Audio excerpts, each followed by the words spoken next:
An incident at Tesla's Gigafactory, Texas near Austin, involved a Tesla engineer being injured by a malfunctioning robot while programming two other disabled robots, as reported by Sputnik, referring to the UK newspaper Daily Mail's 2021 injury report filed in Travis County.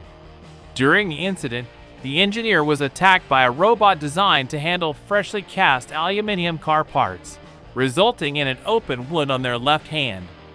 Witnesses recounted the engineer leaving a trail of blood after the robot's malfunction led to it pinning down the engineer and causing injuries to their back and arm with its metal claws. Quick action by fellow employees, who activated the emergency shutdown button, helped stop the situation.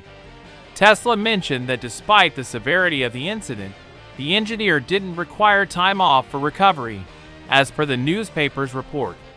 While no other robot-related injuries were reported by Tesla at the factory, concerns have arisen regarding the potential risks posed by automated robots in work environments.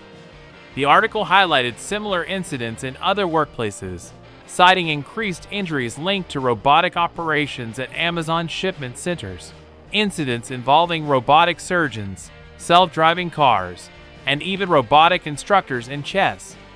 Hannah Alexander, an attorney representing the factory's contract workers from the nonprofit Workers' Defense Project, expressed skepticism about the accuracy of injury reports.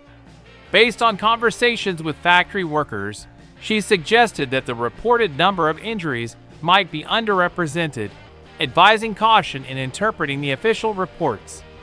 What do you guys think about robots in the workplace?